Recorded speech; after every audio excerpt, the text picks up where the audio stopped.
Hello and welcome to today's Saga webinar on Introduction to Generative AI for Agencies. I'm your host, Chip Griffin, the founder of Saga, the Small Agency Growth Alliance. And we're going to be talking about something that is a hot topic today, something that I know many of you have asked me about and are talking about amongst yourselves and perhaps even experimenting with a bit. And that is how we can use all of these recent developments in AI to help our agencies be more efficient, to generate better results for our clients, and also hopefully perhaps be a little bit more profitable. So with that, let us go into talking about what the housekeeping items are before we dive into the actual topics. First of all, the webinar replay will be available for Saga Pro members. You'll just log into the replay tab on the website and you can access them if you are a Saga Pro member. And there's more information about Saga Pro membership on the website. If you'd like to ask a question today because you're participating live, feel free to use the Q&A function. It should be at the bottom of your screen. If you submit your questions at any point throughout the webinar, I will take them at the end from folks who are participating live. And if you're watching the replay, you can simply email chip@smalagencygrowth.com, and I'd be happy to try to answer it as best I can. Of course, if you're watching live and have a question you'd like to ask but not publicly, I can also field that at that email address as well. If you're talking about this webinar on social media, I would encourage you to use the hashtag agency leadership so it's easy for folks to find. And finally, if you'd like to learn more about Saga or the resources we have or other upcoming webinars and events, just visit smalagencygrowth.com. So with that housekeeping stuff out of the way, let's talk about what we'll be covering over the course of today's webinar. First of all, I'll speak a little bit about what the current state of AI is, particularly as it is relating to agencies. Then I'm going to go through a bunch of ideas for how you might be able to use AI already for your agencies today. I'll talk about some advice for using some of the most popular tools. And then we'll walk through, assuming the services cooperate, and it's always risky to do these in live webinars, but we will be showing ChatGPT and Midjourney and some examples of how those work, because I know a lot of you have heard about them, but you haven't had a chance to kick the tires yet. So we'll walk through a couple of quick examples just to show you what they look like and get you started on the road to experimentation yourself. So let's talk about where AI is today. And obviously, there have been a huge number of developments just since the end of 2022. And I think probably one of the best ways to describe it is someone said to me, right now, generative AI is the worst it is ever going to be. And when you think about that sounds negative, but it's really a positive. It means that we're only going to continue to see improvements in all of these services. And there's been plenty of discussion about some of the problems that they have and some of the risks that are associated with them. And I'll touch on that a little bit as we go forward, because there are ways that you can try to mitigate that in the work that you're doing and the ways that you're using those tools. But I think the important thing to remember is simply that it is going to continue to advance. And I don't think any of us in the agency world should view this as a threat. I think this is a huge opportunity. I have had some agency owners come to me and say, well, geez, if there's these AI tools that will write blog posts and press releases, why would anybody ever pay us to do it? And I think that's the wrong way of looking at it, because these AI tools are just that. They are a tool. And you will see, if you haven't already experimented with them yourself, that they don't operate on autopilot. They do require some expertise in order to get the most out of them. And so if your agency is developing these capabilities to interact with the tools that exist today and that will exist in the future, you'll put yourself in a better position to provide the results that clients are looking for. Also keep in mind that a lot of the work that the AI is doing today are things that can be a piece of a larger puzzle. So if you were an agency that was simply churning out low quality blog posts for SEO purposes, yeah, I think generative AI probably is a threat for you. I know most of the agencies in the Saga community are not that. And to the extent that they are using blog posts and other things like that, it is part of a broader strategy, a broader approach. And there is more thought leadership and expertise woven into those pieces than what you can currently get with the AI. But it's like anything else, just as we've seen new media come out, whether that's, radio followed by television, followed by the internet, followed by video, all of these things have developed along the way, and the agencies that succeed are those that are able to continue to adapt and to harness the power of these tools rather than cowering from them and worrying about what it will do to their business. As I've mentioned before, there is a varying state of maturity for all of these products. There are things that we've probably been using for a while now that we don't think of as AI, but really kind of are. So many of you are using some of the automated transcription tools that are out there. And we'll talk about that a little bit today because they continue to advance and make progress in becoming better and more efficient at what they do. But that's a form of AI, and that's something that's really helpful for many of us in the agency world. And we'll talk about some specific examples of how you might leverage that even more so than you are today. There are other things like the image generation that we'll look at that are much more in their infancy. And while they can do some great things, they also do have some real challenges. And it's not as good as it's going to be. And so I think we will see a lot more progression there. And then finally, I guess the way that I would encourage you to think about AI, and particularly generative AI today, is that it is very much like having an intern. The vast majority of what you get from them will be, decent workmanlike quality. Some of it will amaze you at how good it is. It's just fantastic, and you just are really impressed. And then occasionally, it'll just be awful. And you'll sit there and say, okay, this didn't work. We need to go back to the drawing board. I need to help you as an intern do your job better, or perhaps I've asked you to do something that's just beyond what your capabilities are. The AI is very similar to that. And we'll look at some of the examples of where it can excel and where maybe it is more likely to have some issues. So let's talk about some of those specific ways that you might be leveraging AI even today in your agency. And I think the important thing to remember here is that it is not just experimental. There is an experimental component to it, but there are things that you can actually put to work today in your agency that will be helpful. And I mentioned before transcription because I think that's probably the most common. There are a lot of tools that will help you to automatically transcribe videos and podcasts, for example, and they can be incredibly helpful. There are others that will plug in to Zoom and will do automated transcripts. Some of them now are even trying to do automated summaries. I've tried a few. I'll be honest with you. I think the summaries are meh. They're not where they could be eventually, but it's a great starting point. And if we are able to start using some of these transcription tools for transcribing videos, podcasts, meeting notes, all those kinds of things, that's great. But there are other things that we should be thinking about using the transcription for. For example, I know a lot of you struggle to get the information that you need from your clients and their experts in order to create meaningful content, whether that's for press releases or blog posts or op-eds or articles or anything else. And these transcription tools can be really beneficial because instead of asking the expert to provide you with information or sitting on a phone call with them and taking longhand notes or recording it and then trying to extract the information yourself, you can use the transcripts quite effectively to have a conversation with the client's experts and then weave that into a blog post, article, or other piece of content with a lot less work, not just on your part, but on the client's part.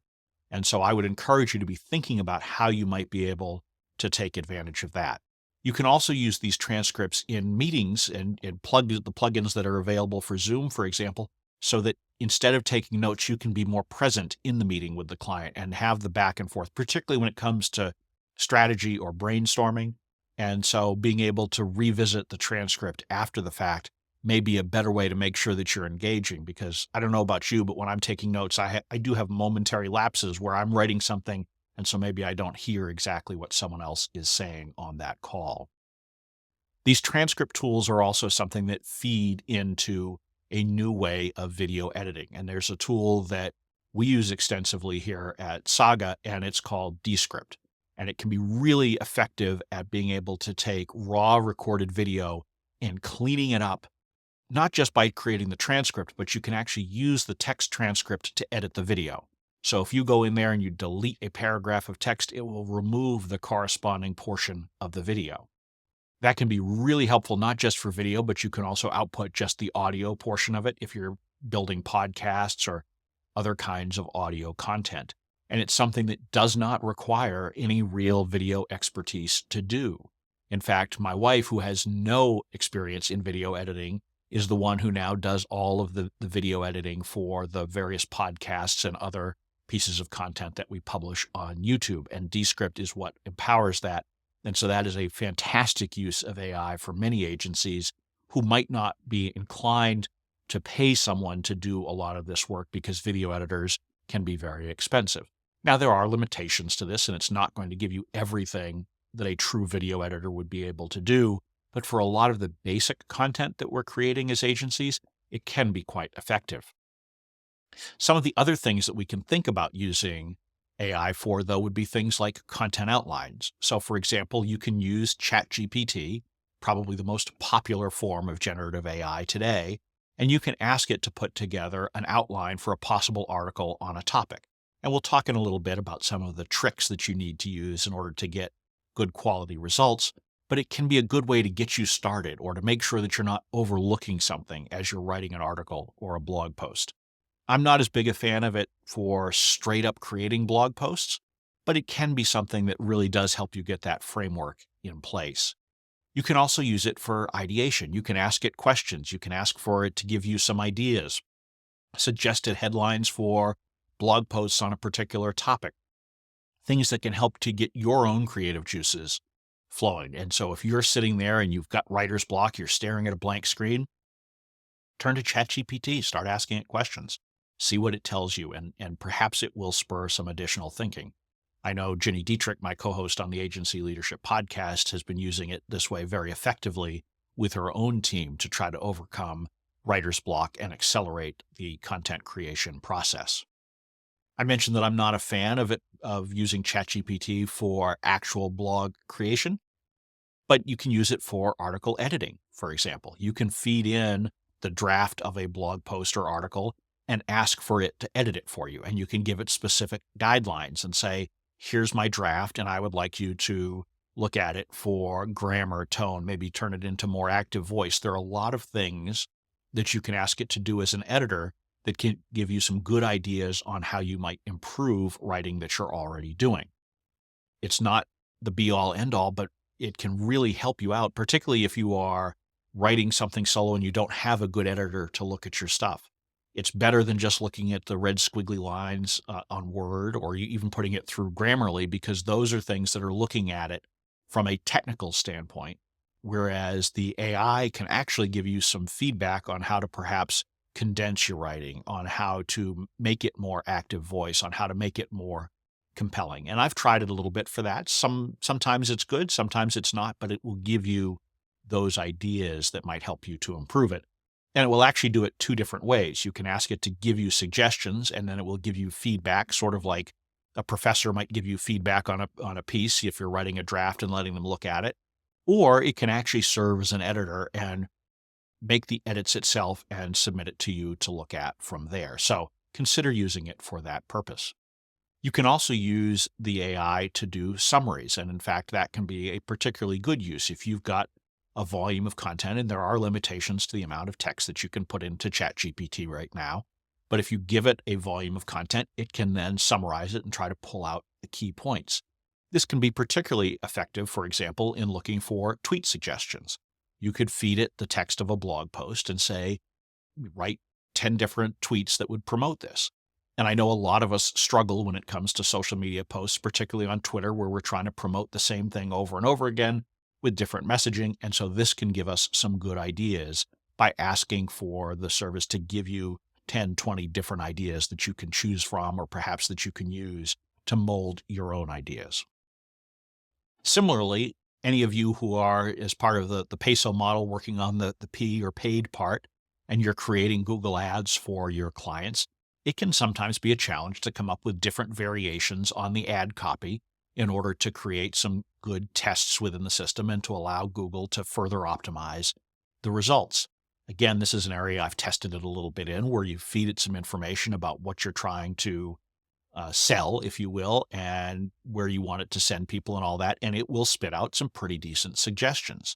At this point in time, it doesn't look at actually any underlying data for Google Ads, but it can still be very effective at pulling out some ideas. And again, it requires the human touch before you would implement them at this point, but it can be very helpful in coming up with those ideas for these kinds of things where we all fall into ruts with the language that we use. And so the AI can suggest some other ideas that might be worth looking at. Along those same lines, keyword discovery. A lot of us are cognizant of SEO and trying to think about how the work that we're doing for clients can play into that. And so you can share with it some of the search terms that you're trying to optimize for, or some of the things that you're trying to promote, and ask for it to give you some suggestions. Again, I've tried this. Sometimes it's hit, sometimes it's missed, but it really does help you to think about things. And I know it's revealed things for me in my experiments that I probably wouldn't have thought of, certainly not right off the bat, and perhaps not even after some more long-term brainstorming. So consider using it in that way. You can also use it for competitive research. And so let's say that you're talking with a prospective client in a particular industry. You can ask ChatGPT who might be some potential competitors. You can even ask it to build the list in such a way that it provides the name and the website URL and perhaps a brief description. So that's something that you can use in order to start looking through who some of their competitors might be, get some other ideas of what folks are doing in the space. You could ask for other experts in a particular field. So you could say to it, who are some experts in advising agencies on business development, for example, and it will spit back a list of what it thinks might be some good advisors in that space.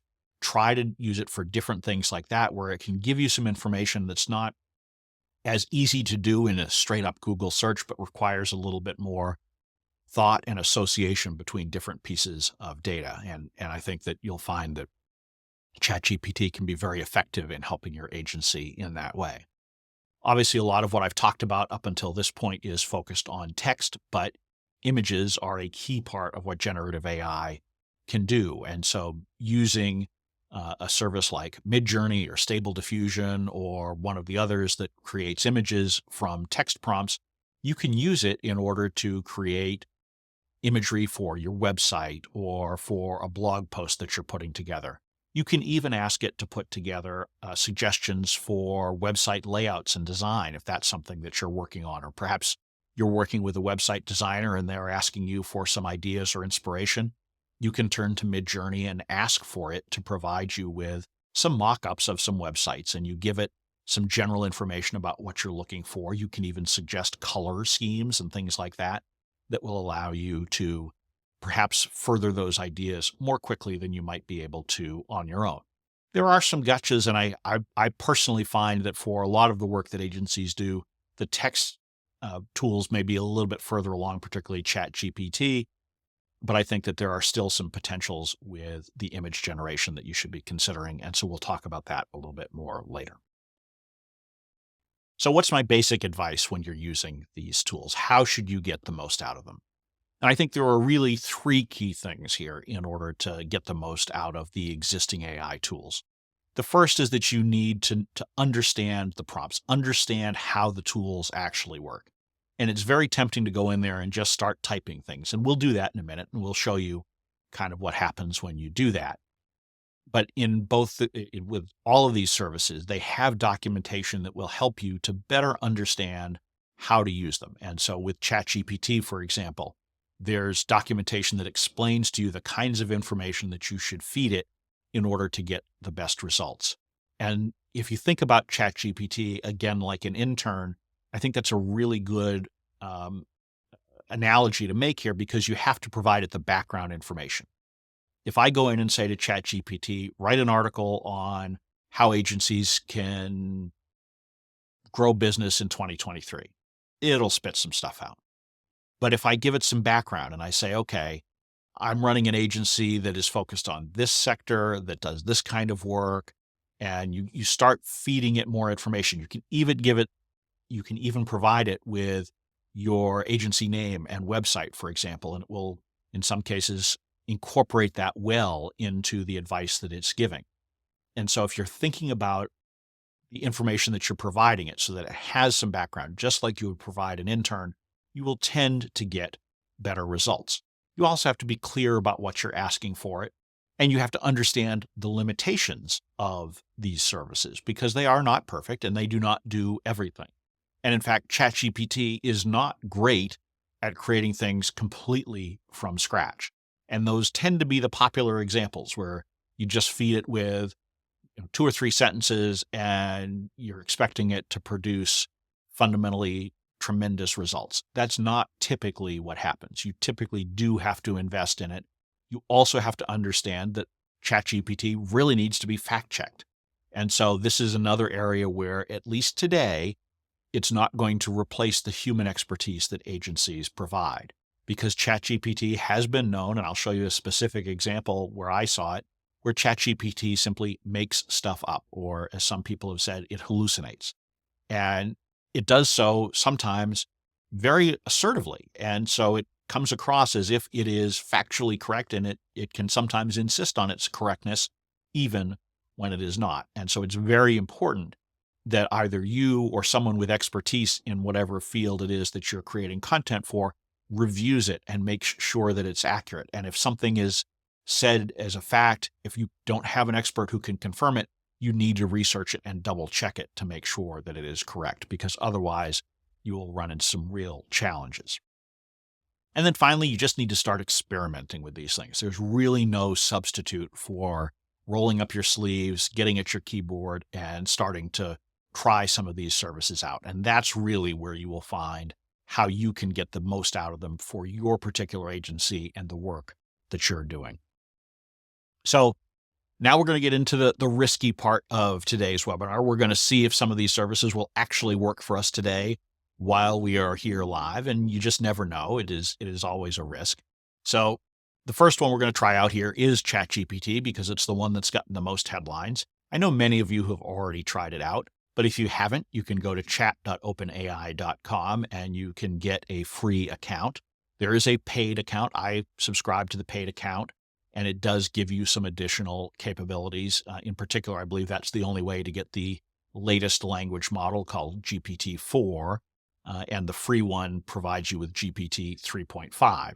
Now, one of the real challenges with ChatGPT, and a limitation you need to be acutely aware of, is the system is often unavailable. So in just a moment here, we're going to find out today whether it's actually available for us to use live, or it's going to give us one of the lovely check back later messages. So let's go ahead and bring it up here on the screen. And actually, I'm going to go full screen here so that you can see it a little bit more easily. Just one moment here. Let's see if I can find the right button here. There we go. All right, so you'll certainly want to be looking at this full screen if you are able to do so. But this is what the ChatGPT interface looks like. And what it does is it gives us the ability to go in and have a literal chat with the technology. And what it will do is on the side here, it will save all of the different searches that you've done before, and you can delete them if you want, or you can keep them. And one of the real benefits to ChatGPT is if you reuse some of these chat discussions, because that's where you can go in and actually take a look at providing it with additional information, and it will continue to remember, if you will, all of the things that you've put in as far as background information or questions. And so that will help you to get better results in the process. So here, what I've done is this is one of the buyer beware sections of the ChatGPT, because this is where we're going to take a look at the hallucinations, if you will, of the service. And so in this particular case, this is a past chat that I had, and I asked, what is the average size of a PR agency in the United States? And it effectively says that the Holmes report says that it's around 24 employees. And so I just simply asked for it to provide me with a link to that statistic because it's an interesting statistic and I'd like to be able to share it in some of the work that I produce. And it came back and said, after being asked simply for a link, I didn't challenge it, I didn't question it, I just wanted the data point supported. It said, I apologize for the mistake in my previous response. Upon double checking, I found that the Holmes report did not provide a specific figure for the average size of a PR agency in the United States. I don't know about you, but I find that very distressing that it would simply cave that quickly and easily. It was, if I had challenged it in some way, if I had said, geez, that doesn't sound right, or even if I said something like, are you sure? I could perhaps see something like that happening. But for it to simply fold up that quickly and easily was a little bit concerning. So definitely be careful with what you're doing and ask for it to provide information or do your own research after the fact to make sure that you are clear on what you're doing. So let's try a new chat here, though. So at the top of the chat screen, you're able to choose between uh, GPT 3.5 or 4 if you have the paid version. The the differences between the two, I've frankly, I don't necessarily think that one is better than the other in the experiments that I've done. 3.5 is definitely faster. It is something where it does spit back a lot of information very quickly, whereas the GPT-4 model tends to come back a little bit more slowly, and you can watch the words type on the screen. And we'll talk about that, or we'll show you that hopefully in just a minute here. Since I was able to log in, I'm optimistic that it will actually work for me. But as far as the quality of the content, I think I haven't seen a giant difference, and sometimes 3.5 has been better and sometimes 4 has been better. You can see here on the side here, it does give you some information about how the models are different, and it focuses primarily on the speed, but then the GPT-4 is also considered to involve more reasoning, or some people call it creativity, and it's also more concise. So I would encourage you to experiment with both, and depending on what you're doing, you may get better results from one or the other. So let's try the free one here that most of you will be able to use. And so, we'll do, I think one of the most popular things is to simply do something like, how can public relations agencies use generative AI for business development? So we'll just see what it has to say here.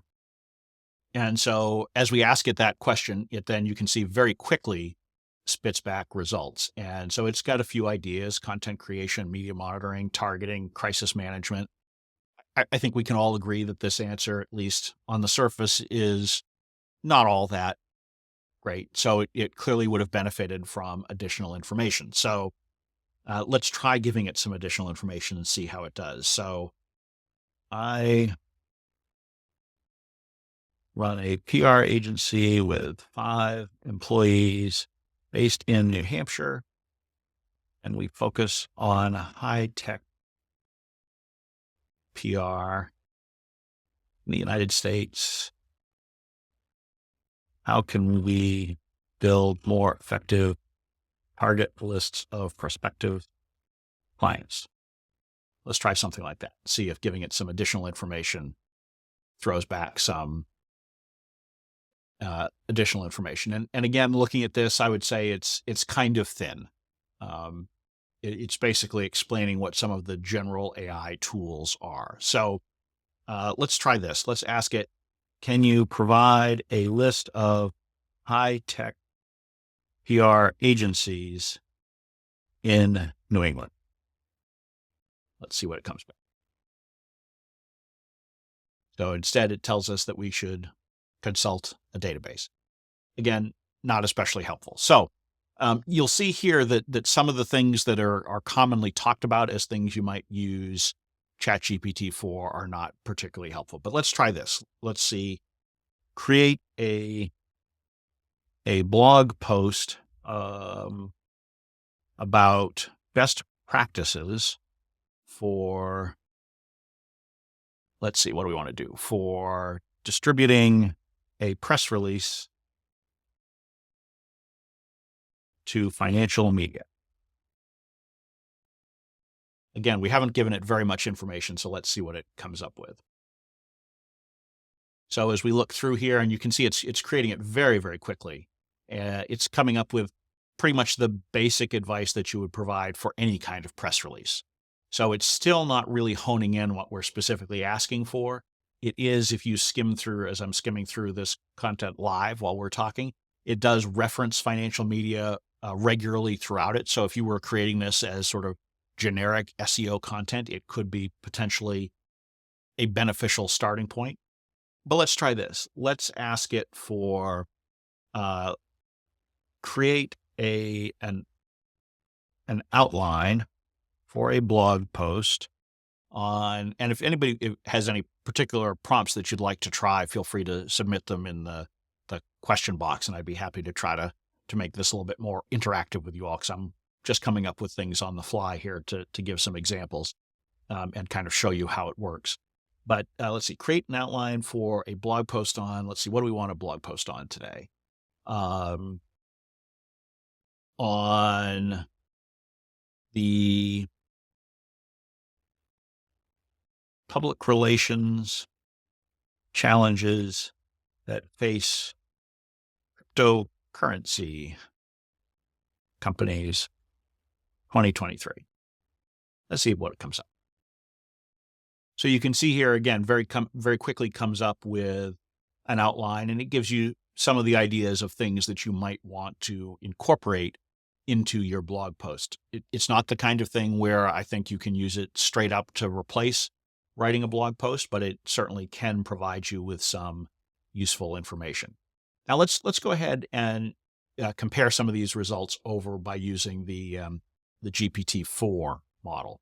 So this is GPT-3, and in order to use a different model, you can't do it within the same chat window, so you will need to go over and create a new chat. But we'll switch this one over to GPT-4, and let's use that. Actually, we'll go over, copy that exact same prompt, so we use it word for word. And just out of curiosity, since it's supposed to be more creative, let's kind of compare what we get for creativity. This next prompt. And the first thing that you're going to see here is that it is indeed much slower with GPT-4. It's almost like watching a very fast typist working on it on the screen in real time, whereas the other one sort of spit it out more ticker tape style as quickly as it possibly could. So as we look here, it is certainly much more detailed.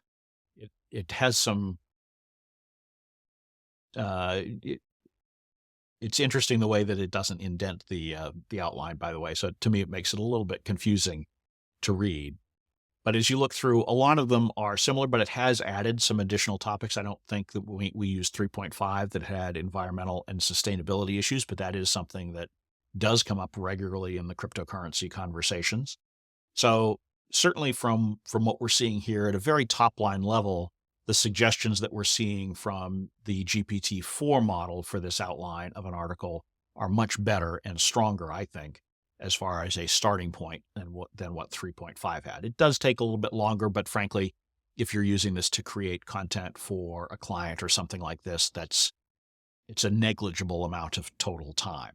And so you could then from here go in and ask for it to do additional thinking and processing and refinements and all of that. So there are a lot of things that you can do with ChatGPT that will give you some real flexibility in getting started. But to me, the key is to jump into it and to start using the tool there and actually start typing in your own ideas, start asking it questions, and hopefully that will give you a good resource to build off of.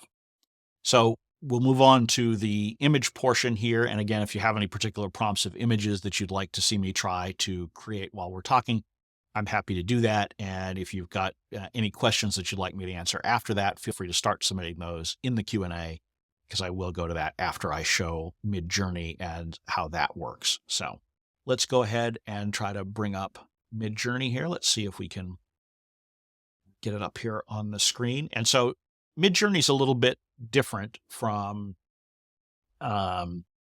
using, bring up the right screen here. There we go. So Midjourney is a little bit different from using ChatGPT in that it doesn't have its own website that you're using to actually create the content. And so the way you do it is you actually use a product called Discord. And some of you may be familiar with it.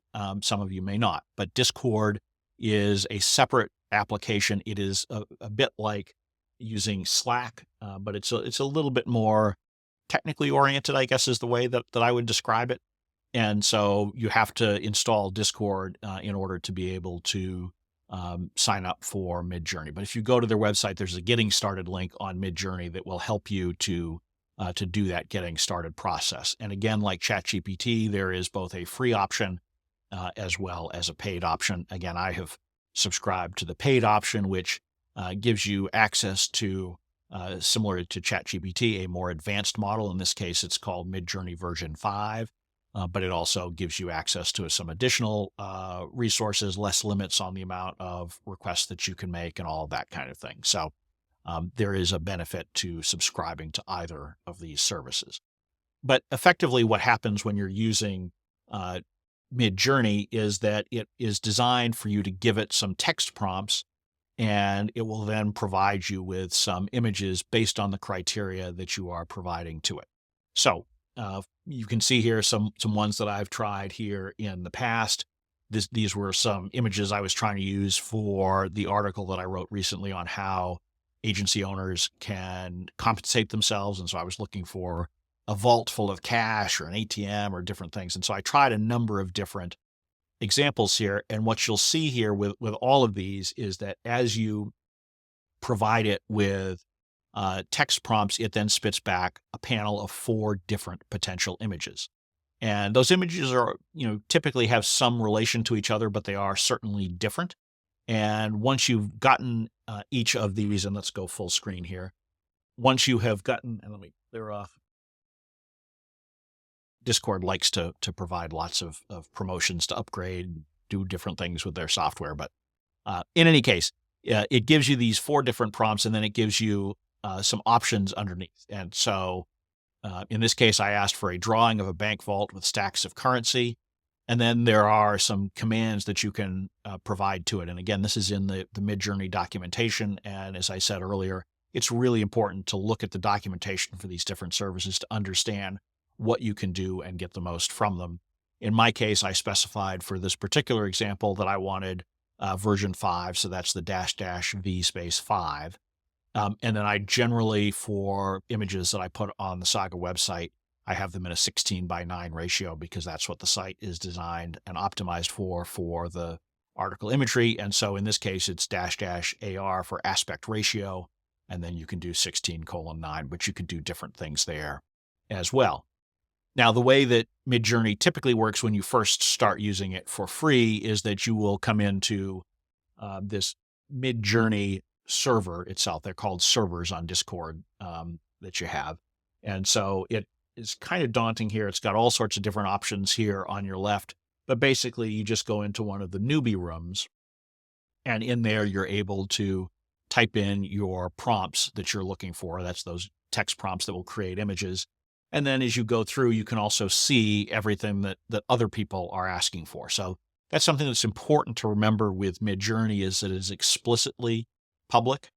It is something where anybody can see the prompts that you're making. And so that may or may not be something that you need to consider in the work that you are doing for clients. There is the ability to create separate private requests as well with some of the paid accounts. And so that may be something that you would look into, but I would encourage you, even if you're using that functionality or with ChatGPT, anything that you're putting in there, I would assume that that information could potentially leak out. So I think it's very important for you to factor that into your decision-making on how you're using these services. You don't ever want to assume that it has the same level of confidentiality of work that you're doing, perhaps within your own agency itself. So as you're seeing here, it's coming up with a lot of different examples, even while we're talking. And so some people apparently are looking for birds. Some people are looking for some more, perhaps for some icons, it looks like. And one of the things that you will notice here when you're creating anything that has text in it, like icons, the text is all gibberish. It is not, Midjourney is not capable of integrating text appropriately now. In fact, even if you ask for it to provide you with an image of, say, a car, it will have the logo emblazoned on it, but it will not be the actual name of the vehicle itself, even though that might be in a typical image. So something to consider if you're going to be asking for results from Midjourney with text is that you will need to find a way to replace it after the fact. But you can see here, this is quite a bit of variety that we're seeing, even as we're just watching this live stream of content going by. And so this is something that you can think about by looking at some of these examples, how you might be able to use it. So it can be a good idea just to sit and watch this process, particularly as you're getting started, because you'll be able to see the prompts that everybody is using. You can also see these over on the Midjourney website itself once you've created your account there. And so it's in a slightly prettier format there. But here it's nice because it is in this real-time view. And so I think particularly for that learning process, it can be very, very helpful. But so let's go ahead. And what I've done is because when I'm working on creating ideas, I don't want to have to watch all of these other prompts flying through my screen. What I've done is I created my own Midjourney server, my own Discord server, and I've installed the Midjourney bot on it. It's not particularly challenging to do. There are many examples online that show you how to do it. It's basically just a couple of clicks. For my purposes, it's much easier for me to see all of the things that I've requested of it in one place, because then I don't have to go hunting after I create it and make sure that, perhaps someone else's request didn't push mine up off the screen. So you'll see what happens is it comes back with this panel of 4 different options with whatever text prompt you've provided it. And then underneath it has a number of different options. So you've got U1, U2, U3, and U4. So that's what you would use when you say, okay, this is the one I want. You've hit on it, Midjourney. This is the image that I'm looking for. So let's say that I'm looking here and I say, okay, this top one is the one that I want to actually use on my website. So what you can then do is, in that case, the boxes go 1, 2 across on the top, 3, 4 on the bottom. So if I wanted that top right one, I would hit U2, and U is for upscale. And so what that means is that it will give me a higher resolution version of just that I can download and use on my website or wherever I'm looking to deploy it. But then there's also V1 through V4. And so that's for variations. And so what that does is it takes that image, say that if I wanted to do that off that top one, it would then give me some variations of that image. So let's go ahead and, just for fun, click that. And so it will then come back with some different variations based on that. And generally speaking, what I tend to see is that they are not very different from each other. They are all minor modifications of that one image that we've initially started with. So it can be useful, but you shouldn't do it and expect it to use it as inspiration and come up with 4 brand new ideas. It's really tweaking things, perhaps moving things around a little bit. And so we'll take a look here. Let's blow this up for you all so that you can see it a little bit better. And actually we'll go full screen so we can take me out of the picture and you can focus on it. There we go. So as you can see here, as you look at it, there are certainly some subtle differences between them, but they are still largely the same image. And I don't know about you, but they all look kind of weird to me. And this is one of the things that I would highlight about Midjourney is when it hits, but it can have some real misses in my view. And so it does take some work and some practice in order to get something that you're going to be happy with. Now, one of the other things that you can do with it is you can select this regenerate button, this blue 2-arrow circle.